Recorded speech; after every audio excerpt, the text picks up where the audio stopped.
everyone to stand up and join us with our praise and worship.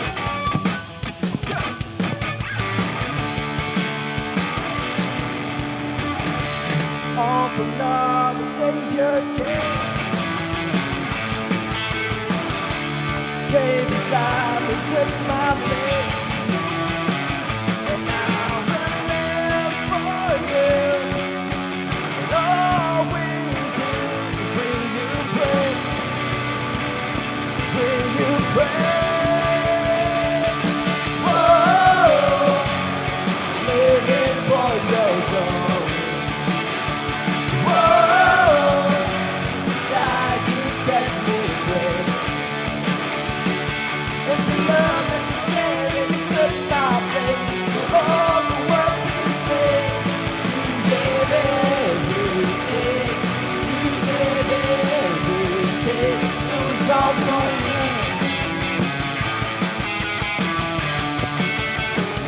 It was all for Me.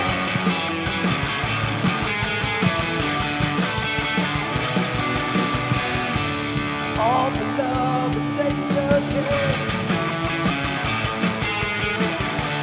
gave His life to take my place. And now I live for You. All we do is bring You praise, bring You praise. Whoa, I'm living for Your glory. Come on, church. Whoa, this is God to set me free. And the love that You gave and You turned my face. Oh, the world to see. You gave everything. You gave everything. It was all for Me.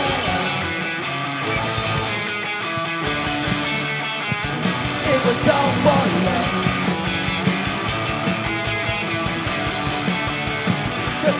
I was lost and You saved me. I was blind and You made me see. I was broken and You healed me. And now I'm free. Church, come on, sing with us. I was lost and You healed me. I was blind and You made me see. I was broken and You healed me. And now I'm free. I was lost and You saved me. I was blind and You made me see. I was broken and You healed me. And now I'm free.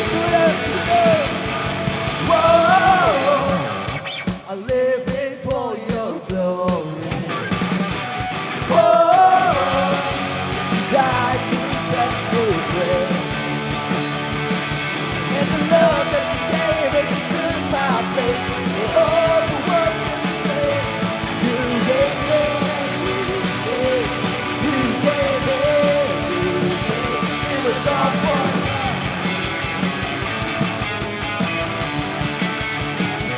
It was all for Me.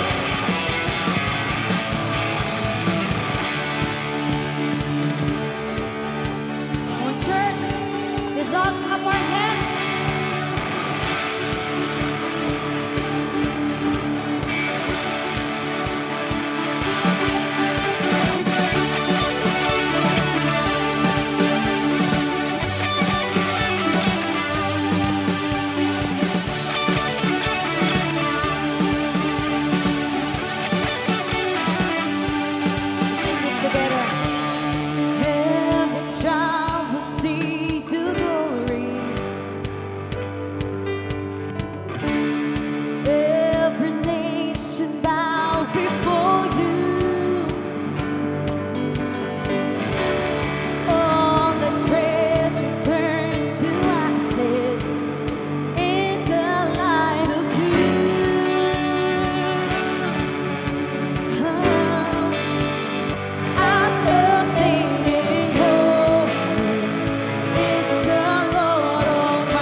kang katulad, O Diyos. Wala kang katulad. Wala kang katulad, O Diyos.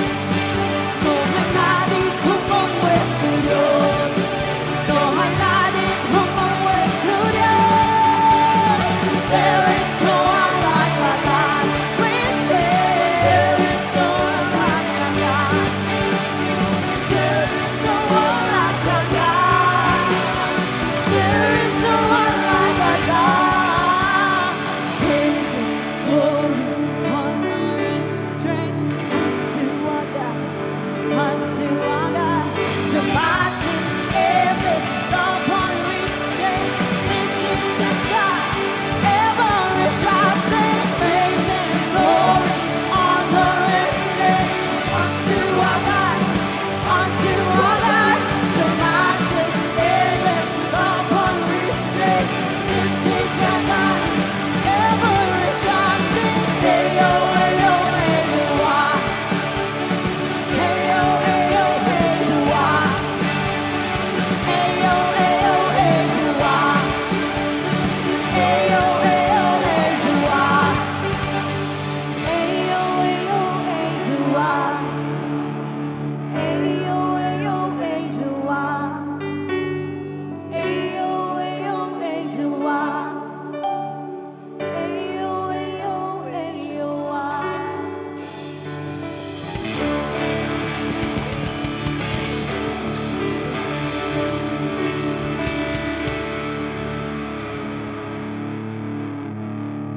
This morning, gumising po tayo ng we know that God is so full of goodness and love. Sarap pong gumising sa umaga na yun ang muna nating iniisip. And higit sa lahat, gigising tayo because we're going to give Him the praise that He deserves.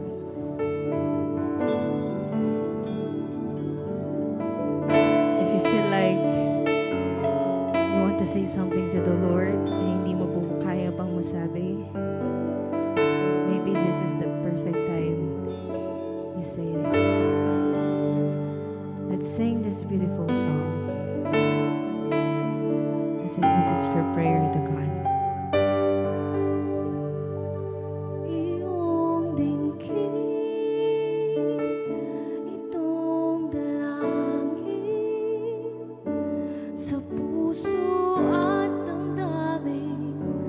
Maghari ka sa akin, nagsusumamo. O Diyos, ako'y yakapin mo. Ayoko nang sa'yo ay malayo. Ikaw ang buhay ko, ikaw ang siyang pag-asa ko. Sasambahin itong puso. Come on, sing.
hindi namin kayang sukatin, o hindi namin kayang bitbitin, Panginoon, kung gaano mo kami kamahal. Maraming salamat, Lord God, because despite of everything, Lord God, na nagawa namin sa inyo, na lungkot na naibigay namin sa inyo, ikaw pa rin, Panginoon, ang pinakamabuti sa amin. Maraming salamat, O Diyos, dahil hindi ka napagod. Hindi ka napagod makinig sa amin. Hindi ka napagod na bitbitin kami, Panginoon. At hindi ka napagod na dalihin kami, Panginoon, pabalik sa inyo. O Diyos, ikaw lamang ang katangi-tanging, O Diyos, na nakakakita sa aming puso at isipan. We pray that whatever wall or hindrances, Panginoon, para marinig namin ang katotohanan mo ngayon, Lord, I pray, Lord God, na tanggalin mo yun, Panginoon. May we see your truth, the whole truth, Lord God, today. And may you guide our hearts and our mind continuously to you. We love you so much, Lord. In Jesus' name we pray. Amen.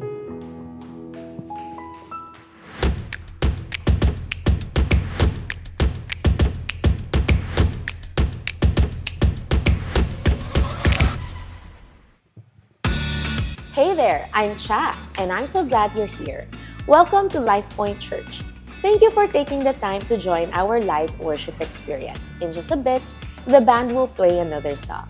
While they play, we'd love for you to fill out a connection card. It's inside the envelope you received when you arrived. Feel free to share your name and any other details you're comfortable sharing. Your information will stay private, and don't worry, we won't show up your door unexpectedly. We'd also love the opportunity to pray for you. If you have any prayer requests or want to share an answered prayer, just write it on the back of your connection card. Thanks again and enjoy the music.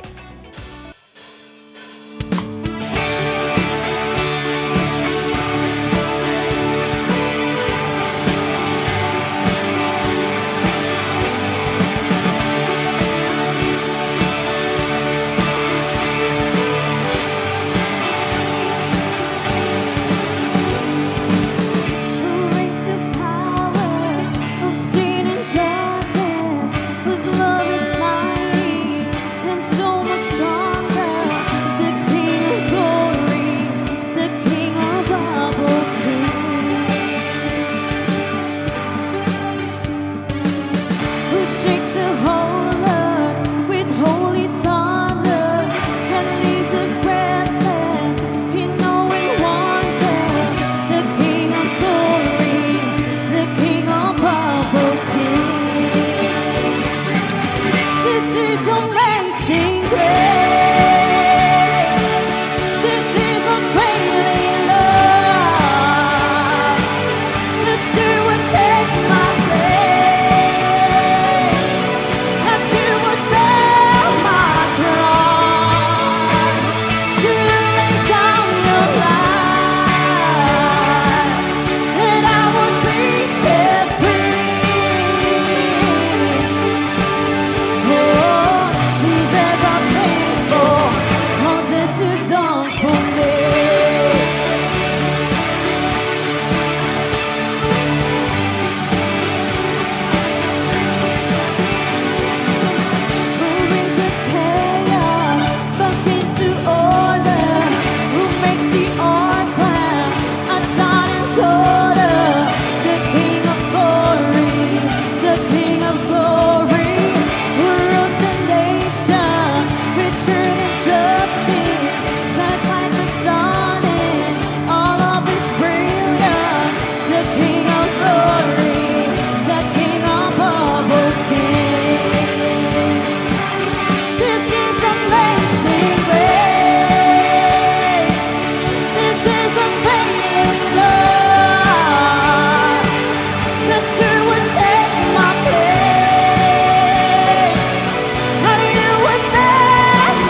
is the King who conquered the grave. Worthy is the Lamb who was slain. Worthy is the King who conquered the grave. Worthy is the Lamb who was slain. Worthy, worthy, worthy. Yeah, this is amazing grace. This is unfailing love. That you would take my place. That you would bear my price. You laid down your life, that I would be set free. Oh, Jesus, I sing for all that you've done for me. All that you've done for me. All that you've done for me. All that you've done for me.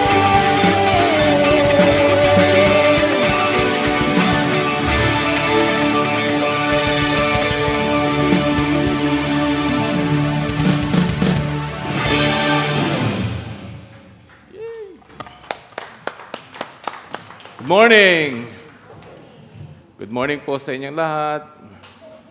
Pwede bang tingin po tayo dun sa mga katabi po natin, yung nasa kaliwa, sa kanan, sa harap, sa likod. And then, high five nyo sila. Say, good morning, hi. Welcome to Life Point. Welcome to Jollibee. Ay.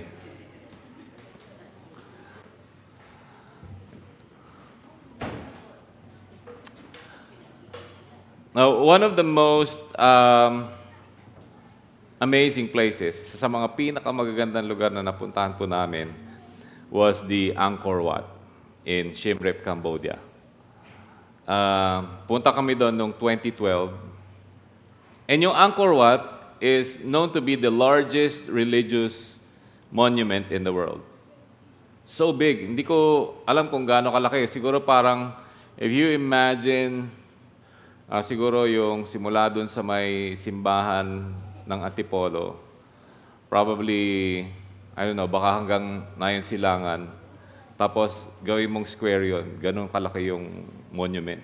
Yung lugar na yan. It was built in the 12th century. 12th century, sobrang tagal nang nabuo yan. And it was originally a Hindu temple, but was later on transformed into a Buddhist site. Everywhere you look sa Angkor Wat, makikita mo doon yung mga napakalalaki na mga intricate carvings. Meron ka makikita doon yung mga muka. Ang lalaki ganito. Siguro mga from the floor to the ceiling, isang muka lang yan. It was carved and very beautifully done. It was marvelous. It's a beautiful piece of work. And na-imagine ko lang kung ano yung effort na inilagay doon, yung labor, yung amount of resources, and just the work that was put into it. Napakagandang piece of art. It was beautiful. Pero, nung palis na kami, we're leaving the place thinking about kung paano napaka-panghi nung lugar. Panghi yung lugar eh. Parang yung mga tao parang umiihi lang kung saan-saan. And yun yung naiwan na impression sa amin. I mean, napakaganda pa rin ng lugar, but it was really very smelly. Disgustingly smelly yung lugar po na yun. And there's actually merong research that explains this. This is brain science. Ang sabi ng research, tayo daw na mga humans, tayo mga tao, we are more likely to give negative comments than positive comments. Even on something that is really nice, or beautiful, or amazing, yung brain natin has stronger emotional reactions to negative experiences than positive experiences. That when something doesn't live up to our expectations, or we see something that isn't what we thought it should be, yung brain natin, it creates a strong emotional reaction, negative reaction that lingers longer. We have this natural bend as human beings, and maybe pwede nating tawagin ito na parang bad habits of seeing the bad, on focusing on the negative, and being overly critical. And we are really good at this. Yung especially pointing it out, yung sasabihin natin, we're letting somebody know, and then we're talking about it with somebody else. It's like we're just naturally wired with critical eyes. We see the negative, and the negative outweighs the positive. Pansinin mo yung normal na conversation ninyo. Kayo magkakaibigan, yung mga tao na close sa'yo, pag nag-usap kayo, you always talk about something negative that you see about something or someone. Critical tayo kasi gusto natin na maging maayos. Ultimately, critical tayo about something kasi gusto natin na mabago. Mabago siya. And hindi tayo makapaghintay kasi gusto natin ngayon na. And sometimes, hindi naman masama yun. I mean, I'm all for constructive criticism. But we have this natural bend as humans towards fostering a critical spirit. I know this because I am often like this. And I've seen how this can be a liability, especially when it enters the realm of relationships. I get critical about people because they don't measure up dun sa expectations ko. When they are not living up our standards, or maybe because they don't believe like we believe, or because they don't do as we do, we get critical of them. And we want them to change. And so, ito po sa final part po na itong series na pinag-uusapan natin for the past few weeks. I want to talk about the change game. We all play this game. Kung hindi man lahat tayo, marami sa atin, we play this game. And this is what I want to talk about in the conclusion of our series, The Games People Play. People love games. We all do. Meron ba ritong mahilig sa mga games? Maglaro, ganyan? Yeah. And when we play, generally, we want to win. Di ba? Because when you play, usually you want to win. You don't play to lose. You play to win. And we compete. Naglalaban tayo. And that's expected. Kasi games nga eh. Merong winner, merong losers, merong matatalo. Pero merong isang area ng buhay natin that we should never play games in. Where we should never bring competition into. Yun ay relationships. Because when it comes to relationships, a game that requires a loser is a game nobody wins. Kung ang goal ay merong matalo, walang nananalo. In a relationship, ang pinakapanalo mo talaga is yung relationship mismo. And you know this. Kasi minsan, di ba, pag nag-argue kayo, sino sa inyo na experience na magkaroon ng argument with somebody? Of course, yeah? Somebody you're married to, or maybe you're a friend, or a coworker. And you think you won, but you actually lose. Because you end up losing more than the person that lost.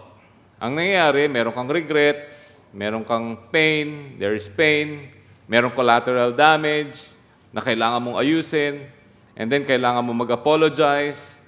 And in some cases, yung damage is irreversible. Some cases, mahirap ayusin. Minsan, hindi na maayos. So in the past week, we talked about the blame game, pinag-usapan din natin yung comparison game, and both are very dangerous games. Doon sa week 1, however, we heard the words of the Apostle Paul about the only competition that you should bring into relationship. Isa lang ang pwede mong dalhin na competition into relationship, and that is the honor game. The honor game says we have to be the best at giving honor to the other person. That's the only competition that we should bring in. Pagalingan magbigay ng honor dun sa ibang tao. And that we should aim to be the best at treating others as if they are more important than us, even if they're not. That's the honor game. And today we talk about yung last topic natin, the change game. We have all been on both sides of this. Both sides ng change game. You've been on the side where somebody wants us to change, and we've also been on the side where we want others to change.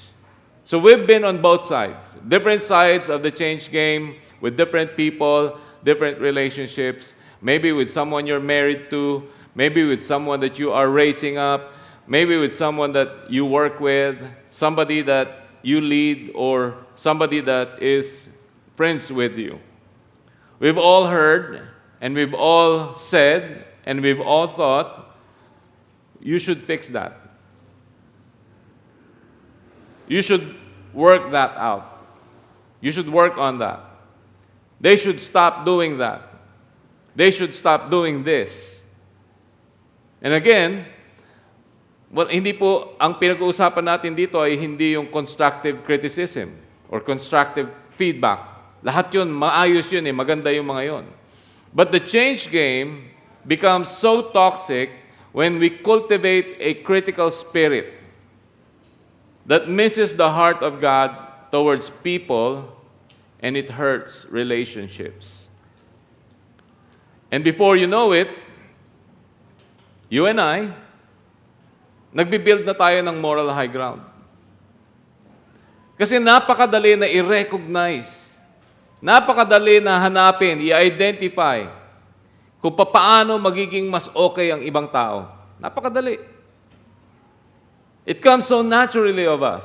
It's so easy for us to identify things that other people should start doing, should have done, or should do differently.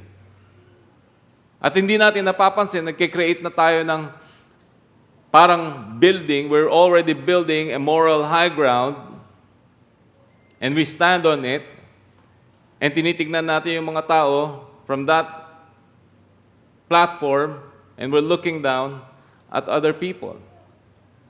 And from the moral high ground, superior ka. Superior ako. Mas magaling tayo. Mas magaling tayo, sila hindi. And from the moral high ground, yung value ng ibang tao, na katulad din natin, ay created in the image of God, na minimize. Tapos yung issue, yung bagay na dapat mabago, yun na ang namamaximize natin. Yun na ang lumalaki. We look down on people because we want them to change. They are not measuring up to our standards. They don't believe like we do. They don't live as we do. They don't vote like we do. They don't parent like we do. So, they should change. And then, sisiguraduhin natin na alam nila. And if I may be honest with you, alam niyo ba kung sinong pinakamagaling sa ganito? Alam niyo kung sino pinakamagaling sa ganito? Christians. We can be so bad when it comes to the change game. Religious people can be so bad at this. We take our faith, we take our Christian beliefs, and then we use them to build up a moral high ground where we are looking down on other people, and we breed self-righteousness. Mas magaling ako. Mas tama ako. Okay yung ginagawa ko. Iba yung ginagawa niya, so dapat magbago siya. And this is why tayo mga Christians, we are often seen as mean, harsh, judgmental. I know this because I'm like this many times. Nakita ko ng taong nagbibisyo, Dahil hindi na ako nagbibisyo, ang feeling ko mas magaling ako sa kanila. Dapat magbago siya kasi mali yung ginagawa niya. This is why ang tingin sa atin minsan ng mga tao, judgmental tayo eh. Galing-galingan. We build up these moral high grounds in the name of Jesus. And we look down on other people. Just because they don't talk, or they don't act, or they don't think like us. Jesus spoke directly about this in his most famous sermon, the Sermon on the Mount. It was recorded in Matthew, it's also recorded in Mark. And Jesus dealt with the religious people that played the change game in a toxic way, that carried the critical spirit, and looked down on those that they think didn't get it right.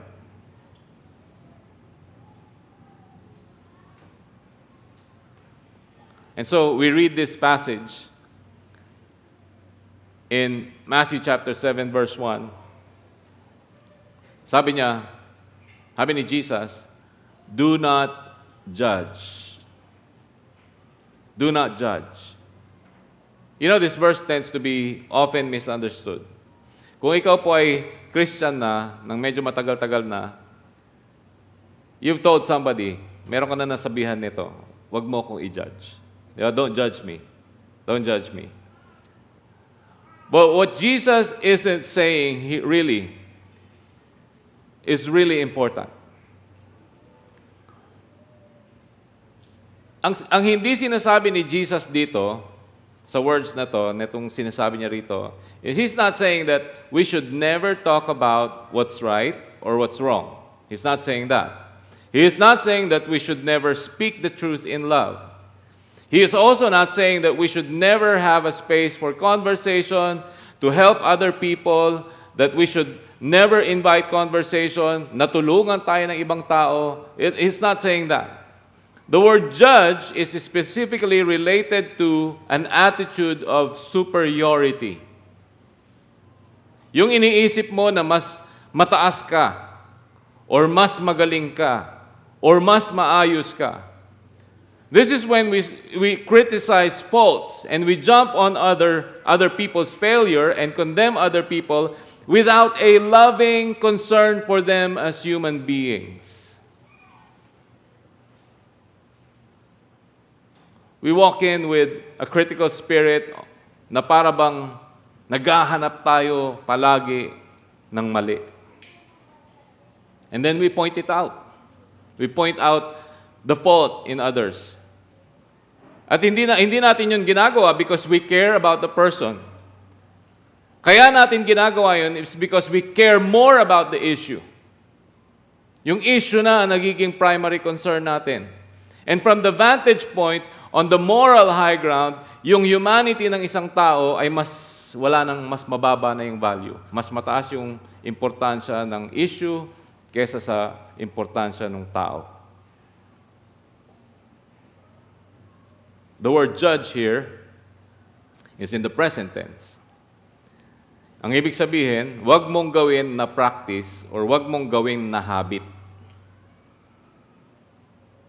That we are so good at seeing fault or finding fault, at napaka-harsh natin, napaka-mean natin kapag pinopoint out natin yung mali.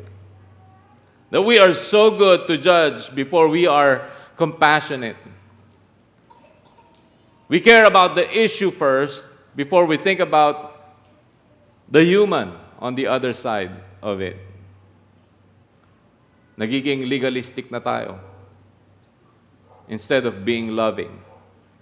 We magnify the rules or our theology, and we minimize the value of humanity. That we elevate religion over relationships. Jesus is warning us that we can't be leveraging the Christian faith as a weapon against people rather than it being a bridge. Dapat maging bridge imbes na maging judgment. It should not be one thing that gets in the way of us. It should rather create a bridge of love and grace to other people. Now, kung babasahin natin ang Gospels ng paulit, Jesus fights left and right with the Pharisees. Sino ba yung mga Pharisees? The Pharisees were the religious people. Expert. Sila yung mga nagtuturo. Sila yung maraming alam. And you know kung bakit galit na galit si Jesus sa kanila? Because they bring in a critical spirit. You know, in our times, sadly, sa Christian church, wala tayong tinatawag na Pharisees. Pero maraming ganun, Pharisees sa Christian church. Sila yung maraming alam, sila yung magaling mag-judge.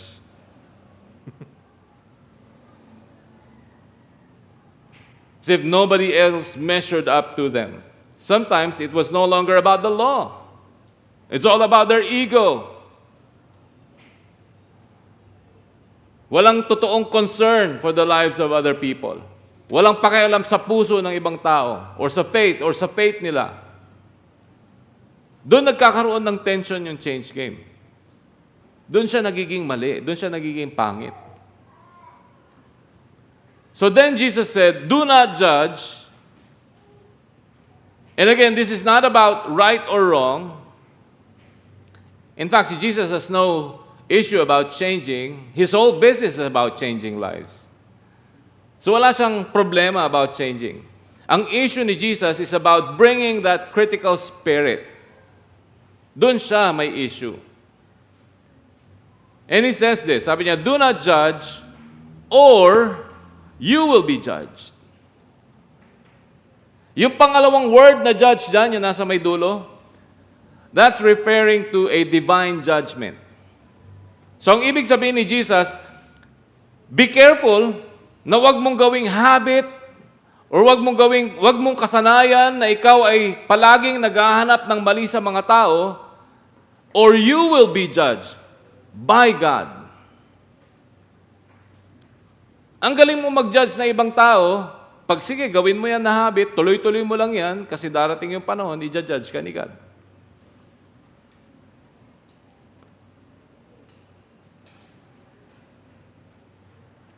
And he goes on to say, the same way that you judge others, sabi diyan, the same way that you judge others, you will be judged. And with the same measure you use, it will be measured to you. May karugtong ba yan? Yun. It will be measured to you. Tingin ko yung judgment na sinasabi dyan is the judgment from both people and God.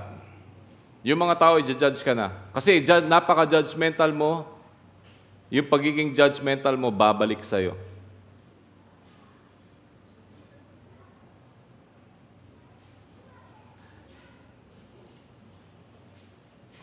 Now the question is this. How do you want to be judged?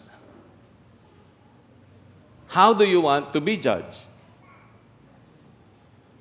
Pag dumating yung panahon for somebody to call us out, or to call me out, or to call you out, when the time comes that somebody holds you or me accountable, or to challenge us to be different, or in things that we are doing wrong, be better followers of Jesus.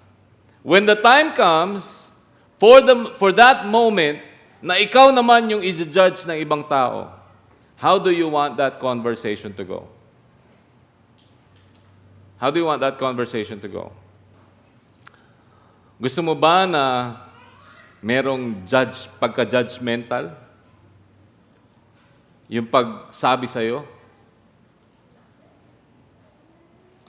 Where they are up there and you are looking up on them and you feel na ikaw ay mas maliit kaysa sa kanila? Or do you want it to be brought to you in love, mercifully? Do you want that person coming to you because they care about you? Or gusto mo ba na sasabihin nila sa iyo yung kailangan mabago sa iyo na, merong care, merong love. Maayos yung pagkasabi.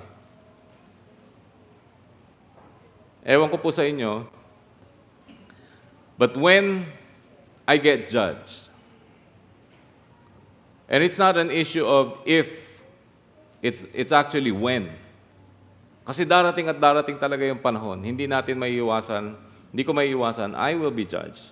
People will look at me, they will see my faults, they will see what needs to change in me, yung shortcomings ko, makikita at makikita ng mga tao. But when that thing happens, when I get judged, I want that person to come to me and tell me my issues in love, mercifully, because they care for me. You see, a few verses later, as Jesus ends this section of his sermon, in verse 12, he says this, "So in everything, do to others what you would have them do to you." It sums up the law and the prophets. Ang sabi ni Jesus, kung meron kang makita na mali sa iba, at gustong-gusto mong sabihin, gustong-gusto mong i-point out, do it in a way na pag dumating yung panahon na ikaw naman ang sasabihan nila, gawin mo sa paraan na gusto mong gawin din nila sa'yo.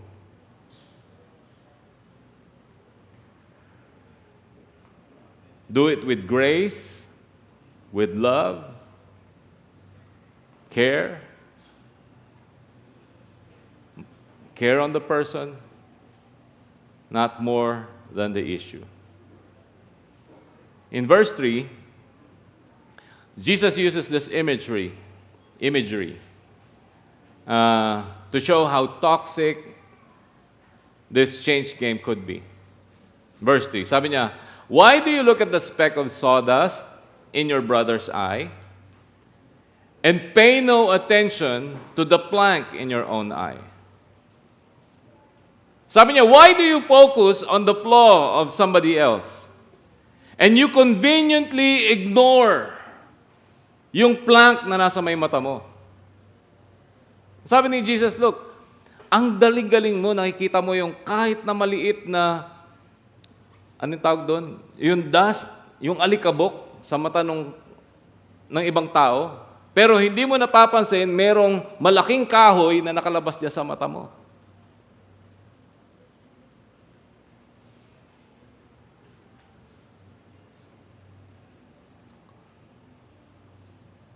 And to be honest, I think the reason why hindi natin nakikita yung dumi sa mata natin na napakalaki is because we think sila yung merong plank, tayo yung merong dust.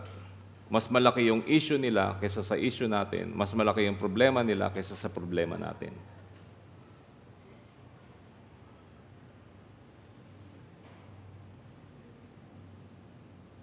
Now, how can you say to your brother, "Let me take the speck out of your eye," when all the time there is a plank in your own eye? How can I be so critical, so condemning, so mean, so abrasive, so reckless sa words na ginagamit ko, so harsh with what I say about the fault and shortcomings of somebody else when I have done no work or have no concern for the shortcomings or the sin, even the sin in my life? And so, as Jesus continues, he says a word that we really don't like. I don't know kapag sinabihan ka ng ganito kung matutuwa ka, but Jesus says it anyway. Sabi niya, "You hypocrite."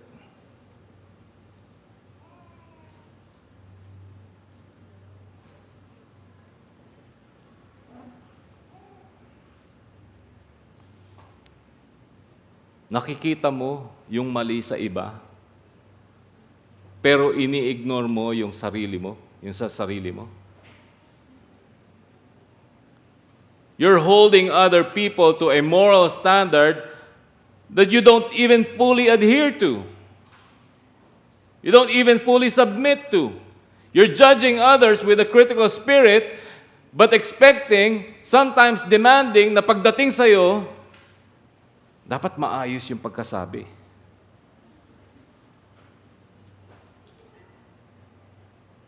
Dapat may grace.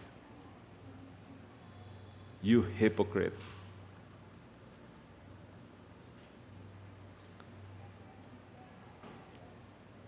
See, there are two things that come into play sa pangyayari na ganito. Una is yung ignorance natin at pangalawa yung arrogance natin. Una, yung ignorance natin sa sarili nating issue at yung arrogance natin na tingin natin, alam natin ang lahat ng detalye sa issue ng iba.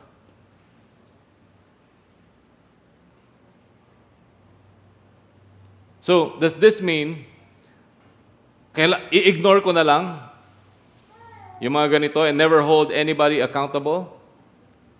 Does this mean that I should never try to help somebody? Does this mean that I have to be perfect bago ako tumulong sa ibang tao? No. Listen to what Jesus says next. And sabi niya, first, take the plank out of your own eye, and then you will see clearly to remove the speck from the brother's eye, from your brother's eye. Ano ibig sabihin ni Jesus? Merong order. Merong order. Hindi sinasabi ni Jesus na wag ka tumulong dun sa problema ng ibang tao. He's not saying that. He's saying, first, take care of the plank in your own eye, na sa tingin ko, nagsisimula sa full awareness na meron tayong problema. Or baka, mas malaki pa nga ang problema natin.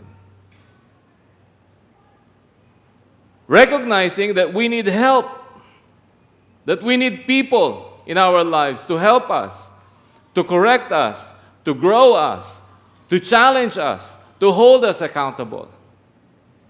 Make sure na meron kang, na alam mo yung issue mo, yung sitwasyon mo muna, alamin mo muna yung sitwasyon mo, being open to help, for help from other people, before you even go thinking about pointing out somebody else's fault. This is what Jesus is trying to tell us. Na napakagaling natin at holding up the magnifier. We hold up the magnifier. Alam niyo yung magnifier, this is what we use to evaluate others. Sabi ni Jesus, you have to let go of the magnifier. Let go of the magnifier.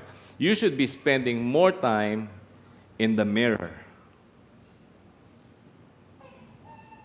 You should be spending more time walking around with the mirror. Tingnan mo yung sarili mo. Minsan mayroong magandang mirror, yung mirror na ganito. Tapos meron magnified yung kitang-kita mo lahat ng butas ng Kita mo lahat. Lahat ng kulubot ng mukha mo. Sabi ni Jesus, instead of spending time in the magnifier, you should spend more time in the mirror, looking at yourself. The mirror is what we use to judge and evaluate ourselves. Merong order and yung order matters. You look at the mirror first. Tignan mo muna yung sarili mo. Pero hindi. Napakagaling natin na mag-magnifier.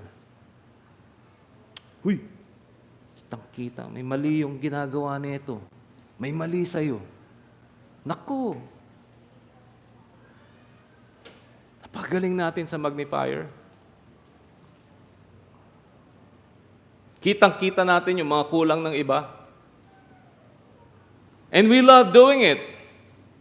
Because we think na yun ay opportunity para sa atin na ipakita sa kanila na tama tayo at sila yung mali. And aside from that, binibilang pa natin. Tinatandaan pa natin. At hindi natin nakakalimutan.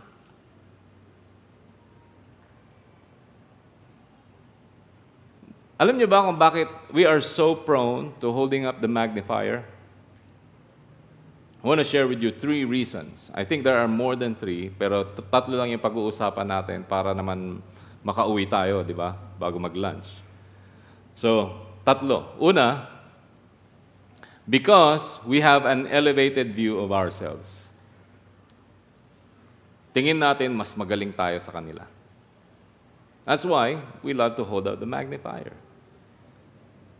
We think we are a better person. We think, with our religious beliefs, that we are better than others.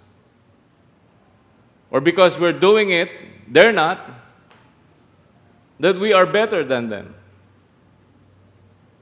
Pangalawa, na dahilan, is maybe we have a secret or unconfessed sin. Meron tayo mismo. Meron tayong tinatago.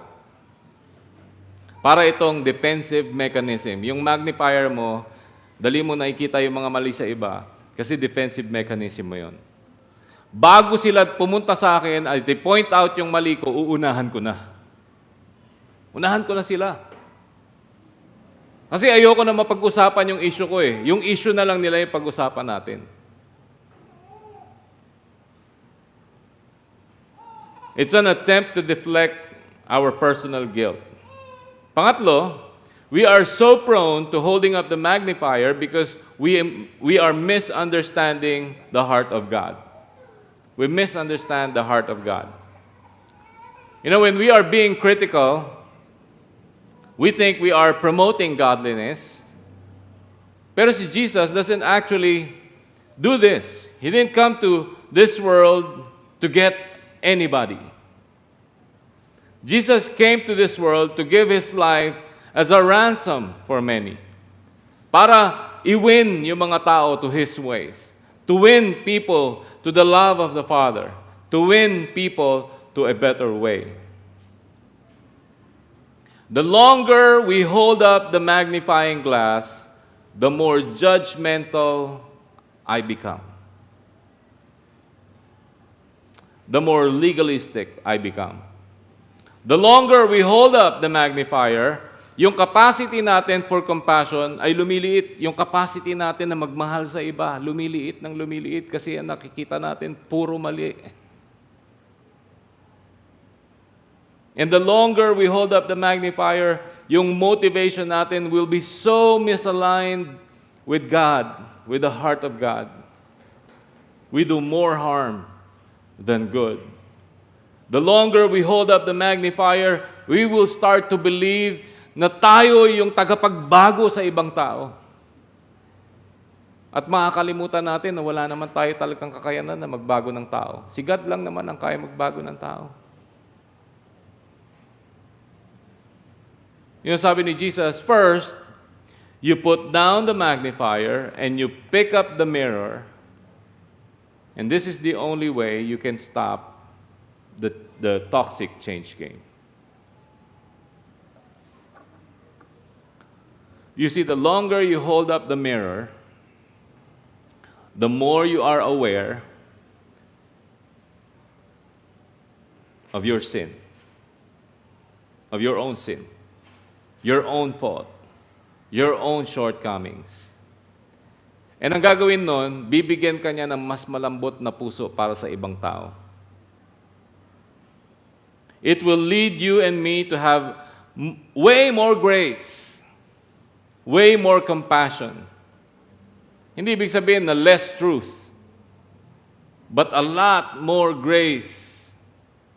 Yung empathy natin para sa ibang tao, lalaki. The longer we hold up the mirror, the faster that moral high ground will crumble. The longer we hold up the mirror, the more people will lean into us and listen sa atin. Yung credibility natin, lalaki. The more you see your own fault, your own sin, your own shortcomings, and ina-admit mo doon sa ibang tao, alam mo, ang feeling kasi ng iba, pag inamin ko yung mali sa akin, pag inamin ko yung kasalanan ko, pag inamin ko kung ano yung mga pagkakamali ko, baka lumiit yung tingin sa akin ng ibang tao. But you know, the truth is, it's the other way around. Kapag mas honest ka sa sarili mo, people will see that as your credibility. Itong tao na to, honest to. Hindi siya ano yung tawag nila doon? Hindi siya mamaru. Alam niyo yung mamaru? Nagmamarunong. Hindi siya yung tao na nagkukunyari lang. Nagpapapogi. No. Sometimes, yung mga tao na ang galing-galing tumingin sa mali ng ibang tao, sila actually yung may malaking issue. But the longer you hold up the mirror, the more we will become compassionate. We will develop a softer heart for other people that breaks for other people before our mind begins to judge them. Now, what does it look like to be holding up the mirror practically? Paano ba natin ito gagawin? That we hold up the mirror. Tatlong bagay. First, honest self-examination. Self-examination. Honestly asking yourself, how can I grow? Where can I grow? What plank am I ignoring? What changes do I need to make? What sin do I need to confess and bring into the light? God, ano bang tinuturo mo sa akin sa season na ito ng buhay ko? Where are you trying to grow me? Honest self-evaluation. Second, number 2, time in the scriptures. Read your Bible. Don't just display your Bible. Don't put it away. Basahin mo yung Bible mo. Magbasa ka ng Bible. Honestly, I think this is the best mirror. The scriptures is the best mirror. The life of Jesus is the best mirror. Yung character ni God is the best mirror. The more time you spend in the scriptures, the more time you spend learning about the character of Jesus, seeing His way, how He interacted, it will grow your awareness of how much you need to change, how much you need to grow, how short we actually are in His standard. Lastly, inviting accountability. Inviting other people sa buhay mo. Ask for feedback. Pag binigyan ka ng feedback, listen. Ask what it is like to be on the other side of you. Alam niyo kung bakit importante ito? Because the more aware I am of what God has yet to do in me, the less I become judgmental about what He has to do, what He has yet to do in you. Kung alam ko kung ano yung mga shortcomings ko, yung mga mali ko, yung mga pagkukulang ko, yung mga kasalanan ko, mas magiging less ang pagiging judgmental ko. Pansin mo yon? Madali tayo maging judgmental kapag ini-ignore natin yung meron tayo. So, 3 things. Honest self-evaluation, time in the scriptures, and inviting accountability. This is so important. Napaka-importante na alam natin kung ano yung meron tayo before we go to others. We've all got stuff that needs to change. You and I, we all have stuff that need to change. And see, God, He will put people in your life to help you see the things that you need to change. Para sa akin, I have people, my wife, yung mga anak ko, yung mga best friends ko, yung mga church leaders natin, yung mga mentors ko. I got people left and right that give me feedback in ways that I can get better or should get better. Kasi binabago nito yung approach natin kung paano natin i-bring up yung mga kailangan magbago sa ibang tao. See, the more honest I am in the mirror, the more helpful I can be in the magnifier. That in those moments, kapag nagkaroon tayo ng opportunity to speak the truth, to help another person, siguro neighbor mo, siguro kaibigan mo, siguro yung asawa mo, siguro yung accountability partner mo, to call out sin, or to call out fault, or to call out what needs to be different, when God puts you in the path of people na matutulungan mo with their faith, maybe with their marriage, at gagamitin ka ng Panginoon in a big part sa kanilang buhay. You see, if you want to be more prepared para sa mga moments na ganon, you must spend more time in the mirror. So that you can actually, pagdating ng panahon, na kailangan, you can represent Jesus better with the magnifier. More time in the mirror makes the difference between helpful and hurtful. More time in the mirror is difference between being constructive and destructive. Difference between building up and tearing down. So, itong final question ko sa inyo, bago tayo mag-pray. Tingin kayo sa akin. Ano ang mas dala mo palagi? Magnifier ba?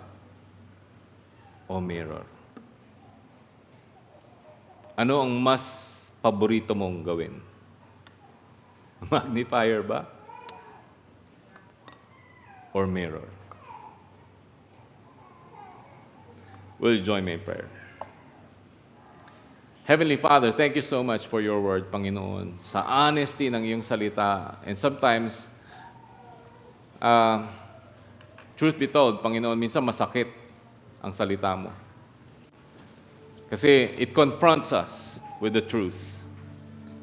Doesn't lie, but at the same time, it's full of grace. Na inilalabas niya, Panginoon, pinapamukha niya sa amin, Panginoon, kung ano yung mga issues namin, kung ano yung mga mali sa amin. But at the same time, Panginoon, we feel there's grace and there's love. The reason why ginagawa mo yun, Panginoon, is because you care about us. And we thank you, Lord, for your word.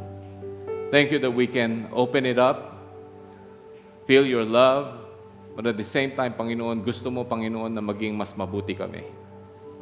Mas magandang, mas mabuti, mas magaling na follower mo, Panginoon. Help us, Father, to submit to your word. And really this time, Panginoon, makita namin yung sarili namin. Kung ano ba talaga kami, Panginoon. That we are largely being judgmental. Father, speak to our hearts. Bigyan mo kami, Panginoon, ng humble na puso para mag-submit sa iyo, para baguhin mo, Panginoon, ang aming puso. If we have been so good at seeing the fault in other people, yung kasalanan ng ibang tao, yung pagkukulang ng ibang tao, Panginoon, at napakagaling namin na i-point out ito mga bagay na ito, God, teach us. Change our hearts. So that we can see our own situation first. So that we should stop pretending. So that we should stop the hypocrisy, Panginoon, sa aming puso. Thinking na mas magaling kami sa iba when actually meron kaming mas malaking issue. At tinatago namin at ayaw naming i-correct at ayaw namin makorek. Ayaw namin maturuan. God, give us a humble heart to see that. Help us, Father, to submit to your word, to be a better follower of you. Na hindi namin ito i-cancel, Panginoon, sa buhay po namin. But we give it to you, Panginoon. Admit and give it to you, Panginoon. And ask for your help to change us. Thank you, Father. Thank you, Lord. As we continue to pray today, if there is anyone here na kasama natin who has not yet accepted Jesus Christ as their Savior, I'm praying na magawa mo yung decision po na iyan today.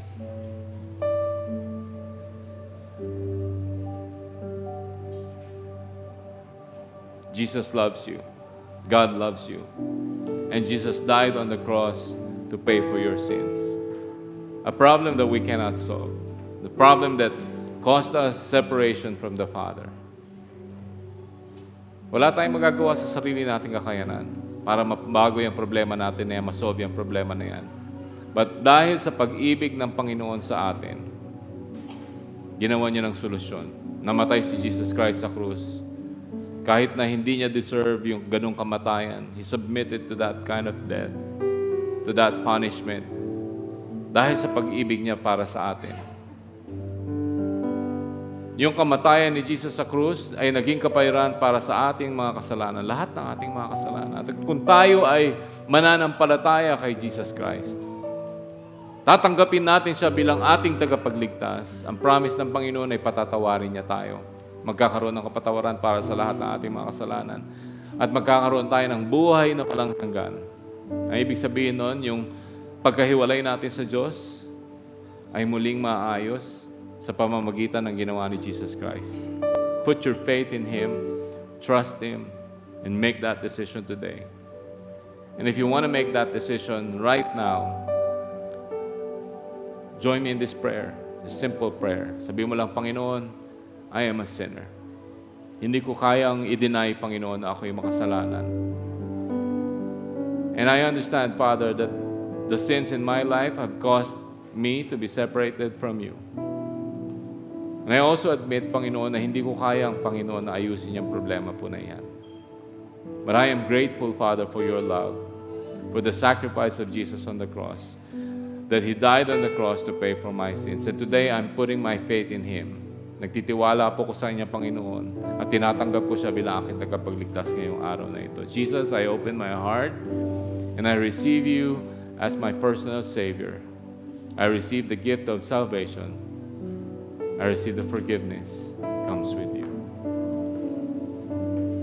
If you prayed that prayer, God and all the angels are celebrating in heaven right now. We want to be able to celebrate that decision too. Kung ikaw po ay naririto at tinanggap mo si Kristo bilang iyong tagapagligtas, will you let us celebrate that decision? Habang ang lahat ay nakapikit, wala nakatingin sa paligid. Right there sa kinaupuan mo. Maaari mo po bang itaas lang yung kamay mo sandali lang, taas mo lang yung kamay mo. The person next to you doesn't have to know. Just raise your hand where I can see you. And I will acknowledge you. I promise you, hindi kita patatayuin, hindi kita tatawagin, hindi kita papupuntahin dito, at walang lalapit sa'yo para kumausap sa'yo. Just raise your hand where I can see you. Is there anyone here? Meron po ba? I prayed that prayer. I accepted Jesus Christ as my Savior for the first time in my life. Will you raise your hand? Is there anyone? Awesome. Church, can I invite you all to stand up? And we will sing this song. Itong napakagandang kanta na ito. And as we sing this song, I encourage you to reflect on what we just talked about. Reflect on your shortcomings, your fault, if there are yung sins na meron ka sa puso mo, and how God is good to you. How God has been good to you. God is so good.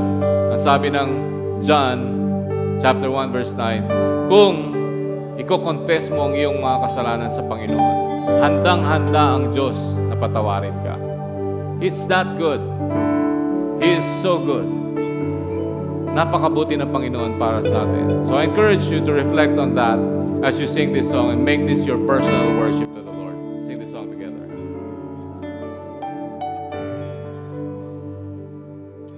Iyong dinggin, itong dalangin sa puso at damdamin. Maghari ka sa akin, nagsusumamo. O Diyos, ako'y yakapin mo. Ayoko na sa'yo ay malayo. Ikaw ang buhay ko, ikaw ang siyang pag-asa ko. Sasambahin tong puso. Once again.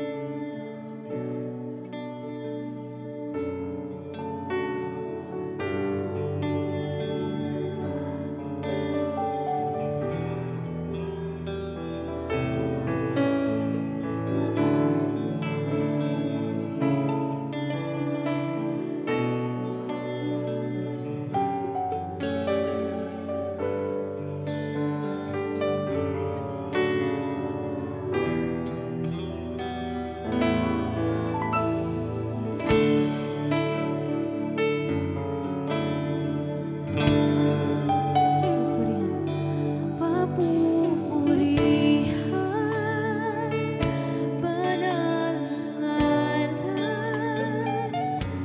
Hindi mo ko iniwan, tapat kang ang sandigan.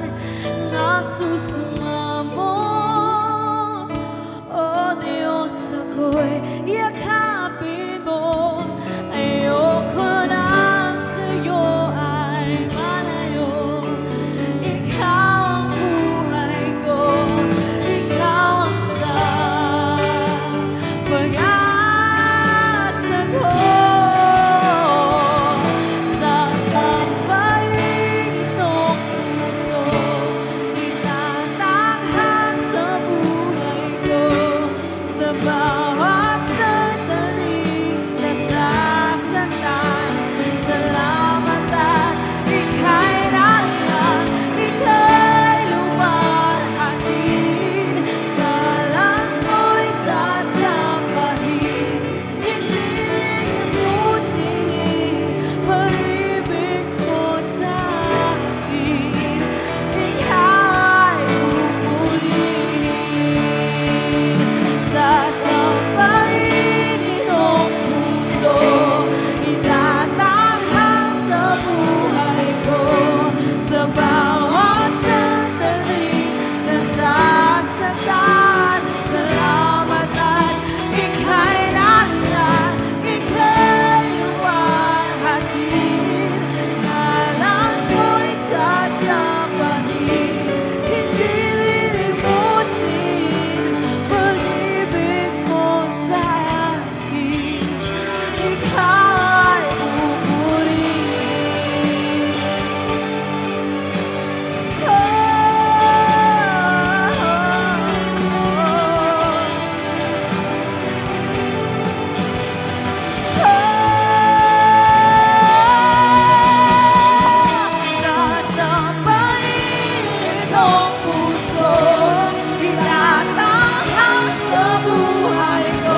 Thank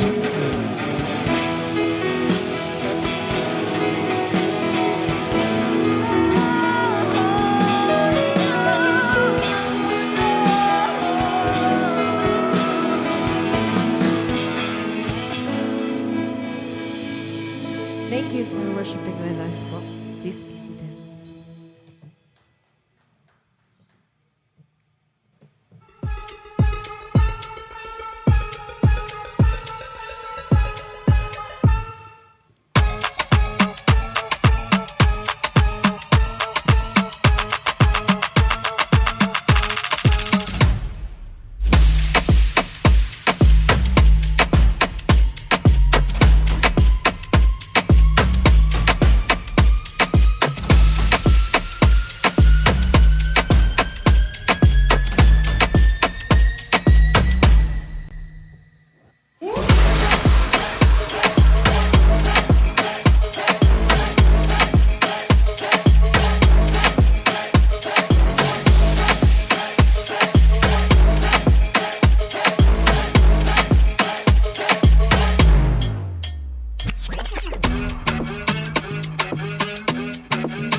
I hope you had a great time worshiping with your church today.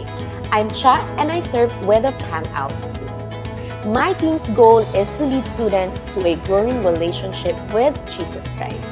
We're passionate about creating a space where they can belong, grow their faith, and be equipped to make a difference. If you'd like to get involved, we'd love to have you. Just write the name of the team you're interested in on your connection card, and we'll reach out with more information. We gather every Saturday at 6 p.m. and Sunday at 9 a.m. on the 4th floor of DEFCO building. If you love good company, come early and connect with others before the worship experience starts. If you made the decision to accept Jesus as your Savior today, we'd love to celebrate with you. Simply check the I Accept Jesus circle in My Decision Today section on your connection card. For families, we have Kids Life for Children during our worship gatherings. If they can't join in person, they can still enjoy Kids Life online every Saturday at 9 a.m. on Facebook. We'd love for you to be part of a life group. Life groups are small gatherings where you can connect, build friendships, and dive deeper into the weekend message in a more personal setting. If you're interested in joining one, simply check the I Want to Join a Life Group box in the My Decision Today section of your connection card, and someone from our team will reach out to help you get connected. As you head out, you can drop your tithes and offerings in the baskets with our ushers by the door. If you're visiting today, please don't feel any obligation to give. This gathering is our gift to you, and we're just glad you're here. For those who prefer digital giving, you can also give via GCash, bank transfer, or deposit. Just write GCash or bank in the comment section of your connection card if you'd like more details. We're truly grateful that we can worship with you today, and we hope to see you again next week. Take care and see you soon. Ingat!